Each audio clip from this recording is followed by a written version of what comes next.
Oi, no vídeo de hoje vamos falar de The Vingança, quadrinho de Diogo Magalhães, e ele também é acreditado a um tal de Pablo Henrique.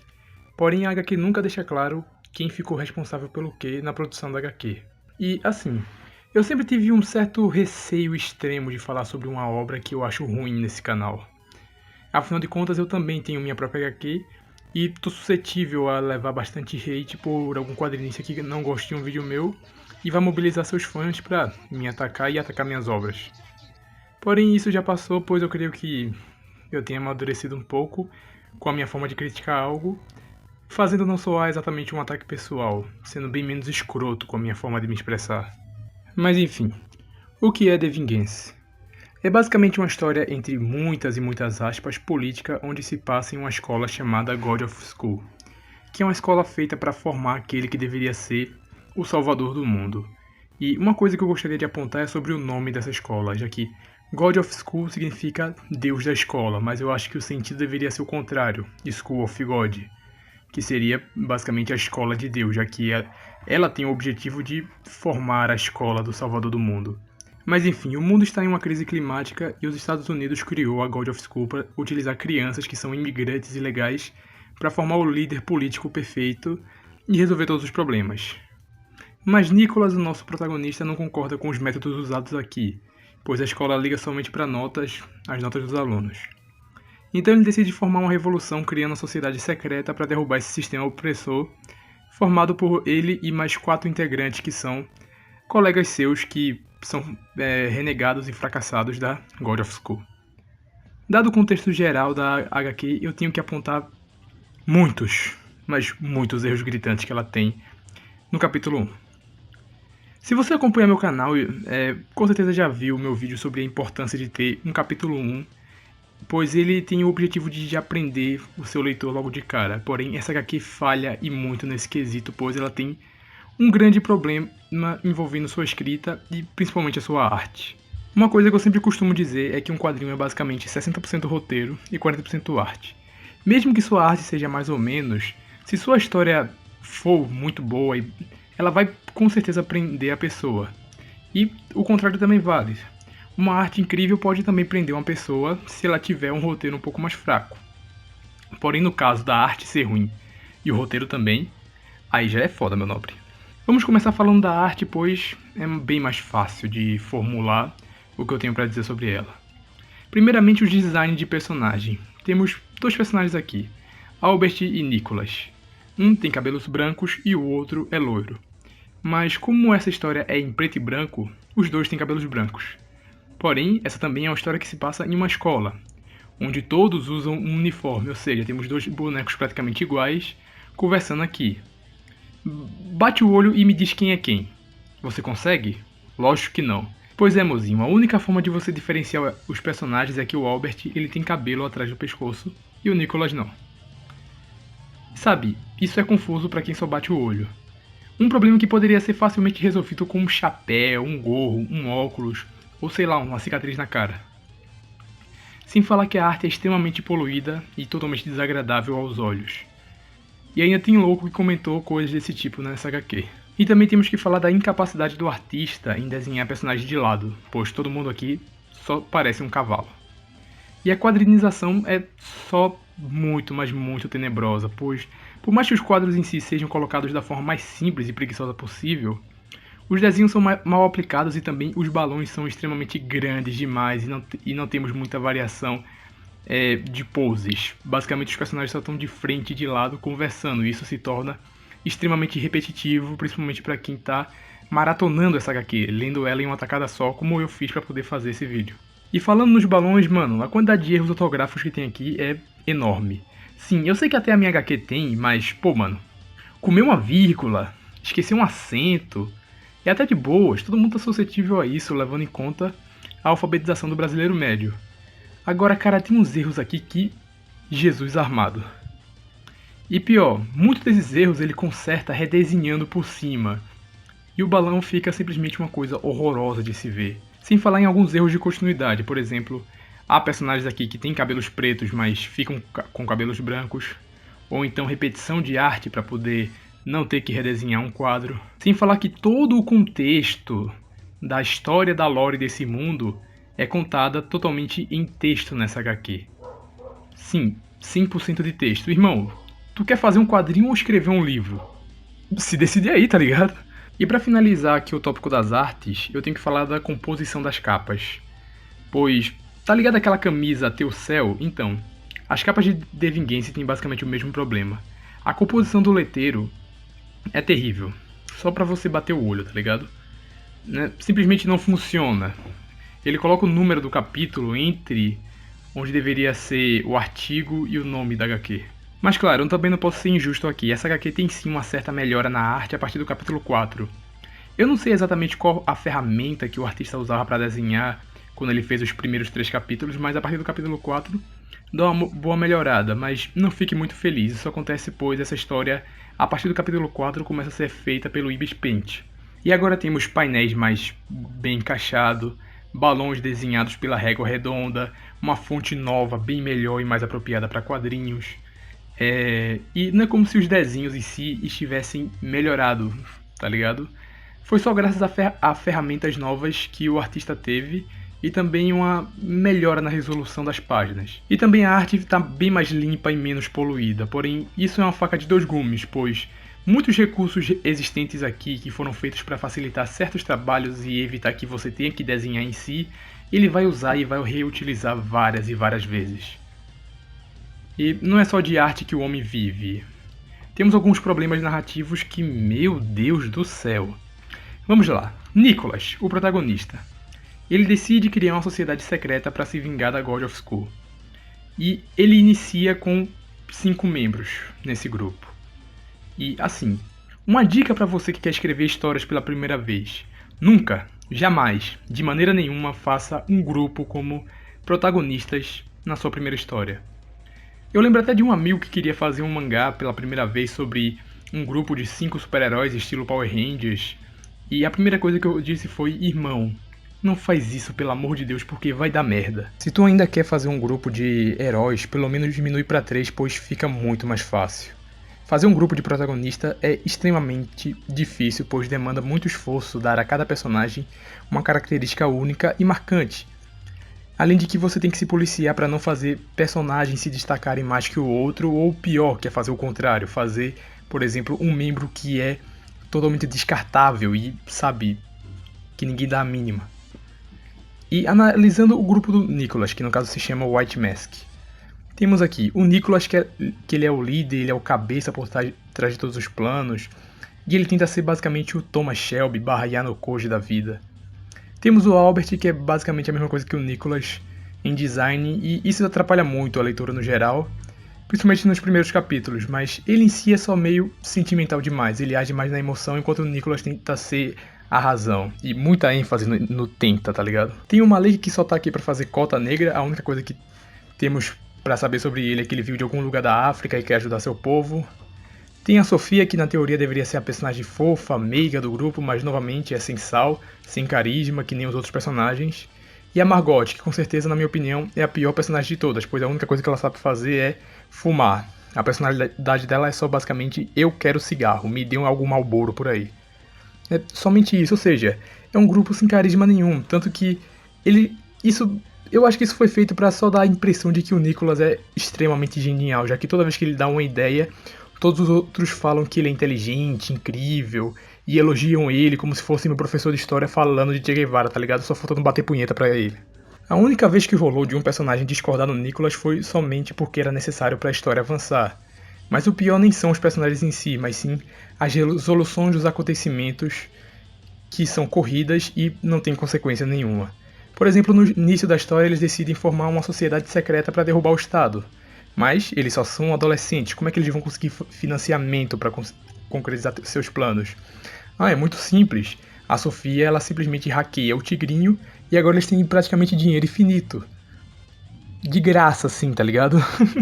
Ninguém suspeitou deles, ninguém foi atrás dele porque eles estavam roubando dinheiro dos sites. Outro momento também. Eles decidem sequestrar a família do presidente para usá-las como moeda de troca e conseguir uma espécie de bomba nuclear. E 2 adolescentes somente conseguem entrar na casa de boas. Não tem segurança, não tem câmeras. E como eles conseguiram sedativo para as vítimas? Foda-se, isso não importa. Como eles conseguiram arrumar um lugar para esconder as vítimas? Foda-se também, só aceita. E sem falar que o Nicholas entra na sala do presidente como se ele fosse um secretário de RH. Tipo, você só chega lá e fala, opa, licença, eu vou entregar meu currículo aqui, sabe? Tudo que eles querem, tudo que eles precisam, eles conseguem de forma rápida, fácil e sem consequência nenhuma, mano. Isso é simplesmente ridículo. Outro exemplo também, quando o Nicholas se torna presidente dos Estados Unidos, ele decide aumentar o salário mínimo de 900 mil dólares para 3 milhões. E é isso aí. Sem inflação, sem desvalorização da moeda, sem demissão em massa, todo mundo acaba feliz. Isso aí, tá ligado? Outra coisa que eu tenho que ressaltar também é o fator relação entre os personagens, e tudo nessa HQ é extremamente raso. Por exemplo, a Sofia do nada começa a ter um relacionamento com o Albert, e é totalmente artificial, jogado assim, tá ligado? Não tem desenvolvimento nenhum, é só pra você aceitar e pronto. E futuramente na história o Albert decide sair do grupo, e ela decide ficar com o Nicholas, pois ela é grata a ele, tá ligado? Dava pra ter um momento de dualidade da personagem, que ela ficaria dividida entre o cara que gosta e o cara que praticamente ela deve tudo. E até tem isso, tá ligado? Em um momento decisivo das eleições ela volta no Albert e isso faz ele empatar com o Nicholas. A mina faz uma merda gigantesca, tá ligado? E todo mundo fica só tipo, tá tudo bem, a gente entende você, te perdoamos. Puta que pariu, meu Deus do céu. Além disso, outro problema é que essa HQ quer ter uma história totalmente focada na política, que é literalmente tipo a história mais chata de todas, pois política é um saco. Eu sei que política é importante, mas ela é um porre, tá ligado? Então, se não for algo feito com excelência, tipo Code Geass ou Tropa de Elite 2, as pessoas só vão achar uma merda. Além disso, o escritor, ele quer fazer uma HQ política, porém ele não bota momentos épicos onde deveria ter. Por exemplo, sabe por que o Nicholas queria aquela bomba nuclear que eu citei mais cedo? Pois ele foi para God of School chantagear o diretor para eles fazerem uma disputa entre eles e os 5 melhores alunos da escola. Quem tivesse a melhor nota vence. Beleza, tem um negócio aí, você fica empolgado, tá ligado? Opa, legal. Mas acredite ou não, a disputa é literalmente somente uma página, com todos os alunos se encarando enquanto fazem uma prova escrita, e depois mostra que o grupo do Nicholas venceu por um ponto. Boa, hein, amigão, você simplesmente jogou no lixo uma oportunidade de ouro de fazer um momento incrível nessa HQ. Vários personagens entre esses grupos tinham paralelos. Dá pra você fazer provas separadas, onde testa a aptidão de cada um dos membros, desenvolver individualmente cada um deles, pra eles não serem só, tipo, pedaços de tijolos que só fazem elogiar o Nicholas, tá ligado? Sabe, sei lá, pega um de cada e faz uma disputa física pra ver quem é o melhor no esporte, pega mais dois ali e faz um duelo de xadrez, tá ligado? Dá pra fazer um negócio melhor. Ou então, se for pra ser uma prova escrita, faz, mas mostra as perguntas, mostra, tipo, um monólogo dos personagens sobre essa prova, mostra eles se ajudando, passando resposta um pro outro como se fosse o exame escrito a parte escrita do exame Chunin, tá ligado? Faz um negócio melhor, sabe? E é isso que é The Vengeance. Isso resume o quadrinho inteiro, é um quadrinho raso. Não tem profundidade nenhuma nessa história. O autor totalmente ignorante no assunto que quer tratar e com certeza não se deu ao trabalho de pesquisar nada sobre. E isso é o básico que você tem que fazer em qualquer história. Sei lá, vamos dizer que eu quero fazer uma história sobre um cara que quer se infiltrar na maçonaria. Eu tenho que pesquisar sobre o que é a maçonaria, os símbolos, os tipos, os ranks dos membros, etc, tá ligado? Tipo, em Lily no Espaço mesmo, por mais que ela seja uma obra soft sci-fi, e a HQ já deixa isso bem claro, sabe, de cara, deixa escancarado isso, que não leve tão a sério questões de física nessa HQ, eu fiz o mínimo para poder pesquisar sobre naves espaciais, trajes, pressão atmosférica, gravidade, etc, tá ligado? Porque isso é o básico porque você tem que fazer em qualquer história. Muitas vezes eu acredito que The Vengeance é simplesmente uma paródia, sabe? E o fato de não levar ali nada a sério é uma forma do meu cérebro aceitar que essa história não é tão ruim quanto eu realmente acredito que seja. E eu não tô falando isso simplesmente por questão de viés político, pois isso não tem nada a ver, a história é rasa, os personagens são sem carisma, o desenho é horroroso, principalmente no início, e o que é perigoso, pois não vai prender ninguém na sua obra. Eu acho muito foda pessoas como Jandaia, que é a autora de Contenção Máxima, ou Vitor M, que é o autor de Macacadas, que atualizam seus capítulos antigos para dar ao leitor uma experiência melhor possível, pois eles sabem que hoje em dia eles fazem algo melhor e eles podem realmente melhorar a experiência deles no passado. Eu mesmo fiz isso com Lily quando eu terminei a HQ. Eu fiz um upscale dos primeiros 4 capítulos, melhorando resolução, refazendo capas, reescrevendo balões de falas, corrigindo erros ortográficos, redesenhando painéis, corrigindo algumas cores, tá ligado? Porque, pô, irmão, é uma webcomic, tá ligado? Você pode simplesmente mudar o que você quiser ali no próprio site que você publica. E, tipo, você realmente se sente orgulhoso em obrigar a pessoa que vai ler a sua história ver esses 3 primeiros capítulos totalmente poluídos e mal feitos, agora que você consegue fazer uma coisa de certa forma melhor? Tipo, a culpa de Lily antigamente ser mal desenhado e ter muitos erros de português é totalmente minha, tá ligado? E tudo que eu puder pra fazer pra tornar a experiência do meu fã a melhor que puder, eu vou fazer porque é minha obrigação. Ai, mas você tá pegando muito pesado na crítica, coitado deles. E, eu pensei nisso, mas não tô sendo, porque assim, tem 2 tipos de quadrinistas na FlipTour. Primeiro, a pessoa descompromissada que tem uma ideia na cabeça e faz HQ simplesmente por hobby. E segundo, o cara que realmente quer crescer e ficar famoso com a sua história. E se o autor constantemente faz posts, é ativo na comunidade, tem redes sociais oficiais para sua obra e chega ao nível até de se promover comentando na HQ dos outros, que é uma parada muito mal vista pela comunidade no geral, eu posso deduzir que isso não é um HQ feita descompromissadamente. Ele realmente quer que essa história tenha sucesso. O que realmente me dá a liberdade de criticá-lo de uma forma um pouco mais dura, tá ligado? E no geral, essa é a minha experiência lendo The Vingança. Foi somente dor e desespero do início ao fim. A história é fraca, sem profundidade, arte horrorosa, personagens muito parecidos entre si, o protagonista também tá no meio disso, tá ligado? Mano, os aleatórios, os secundários, você pode até deixar o seu leitor confundir, mas o herói, o principal, o protagonista, nunca, mano, jamais, de maneira nenhuma, ele deve ser confundido com ninguém.